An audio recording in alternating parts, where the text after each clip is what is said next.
তীব্র গণ আন্দোলনের মুখে গত ৫ই আগস্ট শেখ হাসিনা দেশ ছেড়ে ভারত যাওয়ার আগে প্রধানমন্ত্রীর পদ থেকে পদত্যাগ করেছিলেন কিনা তা নিয়ে আবার নতুন করে আলোচনা শুরু হয়েছে। সম্প্রতি সামাজিক যোগাযোগ মাধ্যমে শেখ হাসিনার একটি ফোন রেকর্ড ফাঁসের ও কথিত পদত্যাগপত্র ঘিরেই নতুন বিতর্ক শুরু হয়েছে।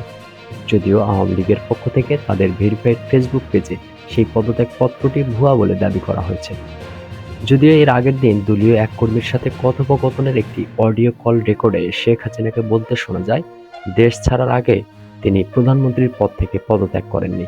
গত মাসে অধ্যাপক মোহাম্মদ ইউনূসের নেতৃত্বে নতুন অন্তর্বর্তী সরকার গঠনের পরদিন শেখ হাসিনার ছেলে সজীব ওয়াজেদও গণমাধ্যমে দেওয়া সাক্ষাৎকারে দাবি করেছিলেন তার মা পদত্যাগ করেননি। যদিও শেখ হাসিনা পতনের দিনই রাষ্ট্রপতি তার ভাষণে জানিয়েছিলেন শেখ হাসিনা পদত্যাগ করেছেন। শেখ হাসিনা ভারতে চলে যাওয়ার পর ভারতের পররাষ্ট্রমন্ত্রী এস জয়শঙ্কর ৬ আগস্ট সে দেশের পার্লামেন্টে যে বক্তব্য দিয়েছিলেন, সেখানে তিনি বলেছিলেন, আমাদের জানামতে নিরাপত্তা বিষয়ক শীর্ষ কর্মকর্তাদের সঙ্গে এক বৈঠকের পরে প্রধানমন্ত্রী শেখ হাসিনা পদত্যাগ করার সিদ্ধান্ত নেন। পরবর্তীতে তিনি শেখ হাসিনা প্রসঙ্গে সাবেক প্রধানমন্ত্রী বিশেষণ ব্যবহার করেছেন। কিন্তু নতুন অন্তর্বর্তীকালীন সরকার গঠনের পর শেখ হাসিনা পদত্যাগ করেছেন কি করেননি সেটি কতখানি গুরুত্বপূর্ণ সেই নিয়েও নানা আলোচনা চলছে সবখানে।